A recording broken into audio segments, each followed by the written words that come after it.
वंदे पुरुषोत्तम।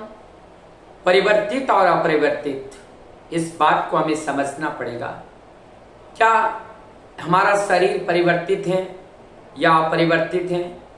ये परिवर्तित है, तो शरीर के अंदर परिवर्तित है। उसका उदाहरण स्वरूप हम देख सकते हैं। जब हम माँ के गर्भ में थे, पिता का शुक्राणु माता का रज मिल करके जो भ्रूण का निर्माण हुआ, उसका भी विकास हुआ। जहां पर जो रज है, जिसको सूक्ष्मदर्शी से देखा जाता है, जो शुक्राणु है सूक्ष्मदर्शी से देखा जाता है, और बाद में दोनों का मिलन से क्या होते हैं? भ्रूण का निर्माण होता है। और धीरे धीरे वो भ्रूण एक मानव शरीर का रूप लेता है, और मानव शरीर का रूप लेकर के बालक के रूप में उस धरती पर उनका आविर्भाव होता है। बालक माँ के गोद में, परिवार के सभी के कोख में पाल पोस कर बड़ा होता है।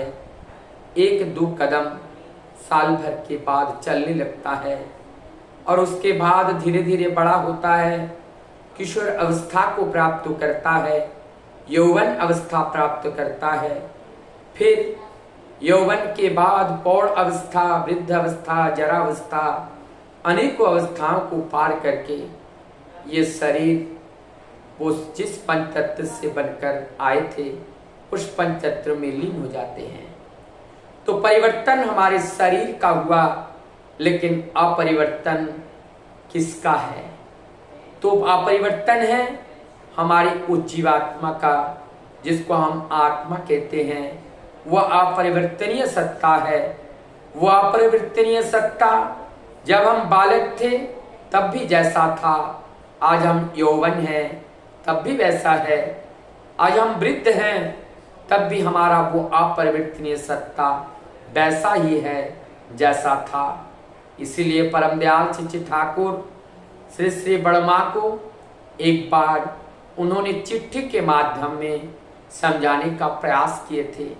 ठाकुर जी बोले थे, मैं जानता हूं आप सब कुछ ज्ञात है, फिर भी मैं कह रहा हूं। अर्थात संपूर्ण जगतवासियों के लिए एक मैसेज था कि ये जो ठाकुर जी बोल रहे हैं कि तुम जब मातृगर्भ में थे, मैं जब मातृगर्भ में था, वो एक अवस्था था। बड़ा होकर जब हम धरती पर आए, तुम भी आए, हम भी आए, किशोरवाल यौवन अवस्था को प्राप्त किया। इसी प्रकार पौढ़ फिर अपने पंच तत्व में लीन हो जाते हैं। तो अगर परिवर्तित होता है वो केवल मानव देह का, जिसको देखा जाता है वो परिवर्तनीय सत्ता है, लेकिन जो नित्य है वो अपरिवर्तनीय सत्ता, वो आपके अंदर भी है, वो हमारे अंदर भी है।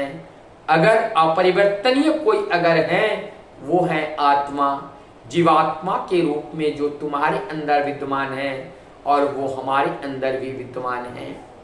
ये जीवात्मा और शरीर के साथ बंधुत्व नहीं है, एकात्म नहीं है, ये दोनों अलग है। कारण अगर जब हम जन्म हुआ, किशोर अवस्था को प्राप्त किया, यदि जीवात्मा और शरीर अभिन्न है, तो जीवात्मा को भी बड़ा होना चाहिए था, और शरीर को नाश होने के साथ साथ जीवात्मा को भी नाश होना चाहिए था। यह जीवात्मा अविनाश कर सकता है, तो शरीर अगर उसके साथ जुड़ा है तो वो भी अविनाशर होना चाहिए था, लेकिन ऐसा संभव नहीं है। इसका अर्थ है ना तो शरीर और ना तो आत्मा, दोनों का संबंध गाढ़ा नहीं है। जिसको मैं कहता हूं, जिसको हम कह रहे हैं, जो हमारा नाम है, ये निराकार है। ये शरीर का कोई नाम नहीं, नाम अगर है तो वो है मृत देहो। मृत देह के नाम से या सब के नाम से जाने जाते हैं, क्योंकि उन्हीं का प्रवेश करने से जीवंत उनको आकार आ जाते हैं, तब नाम भी होता है और प्राण भी होता है। तब हम मनुष्य भी कहते हैं, नाम से पुकारते हैं, लेकिन प्राण निकल जाते ही नाम चाहे कोई भी हो उसको लाश कहकर या डेड बॉडी कहकर उनको पुकारा जाता है, नाम से पुकारा नहीं जाता है। अर्थात नाम निराकार सत्ता है, नाम वही जीवात्मा का है, क्योंकि वो अनेकों रूपों में, अनेकों भावों में, अनेकों नाम में, ये संपूर्ण जगत में वो विद्यमान है। वो अनेकों में एक है, वो अनंत रूप है उसका, और अनंत रूप जब है अनंत नाम कैसे हो सकता है?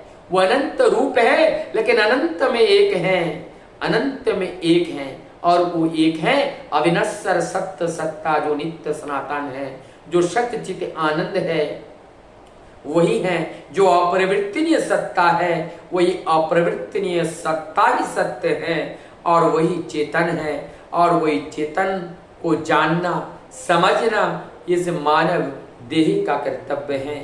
जड़ देह केवल साधन मात्र हैं, केवल यंत्र मात्र हैं, बात यंत्र मात्र हैं, यंत्री की जरूरत है, यंत्री के बिना इस यंत्र का कोई मूल्य नहीं है।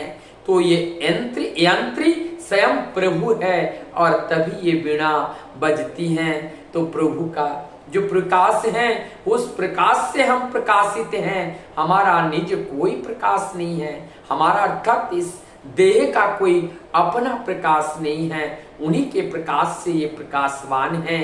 तो जो भी कामयाबी और जो भी विलक्षणता और जो भी डिग्री और जो भी हमें पुरस्कार मिलता है, ये पुरस्कार प्रभु का है, ये हमारा नहीं।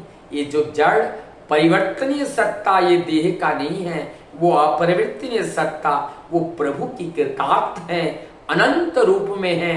ये जो कुछ भी उपाधि है और जो कुछ भी कृतार्थ है और जो कुछ भी उपहार है, ये पाने का मालिक स्वयं वो एक है, वो प्रभु है, वो अपरिवर्तनीय सत्ता है, जिसको हम समझने का कोशिश नहीं करते हैं।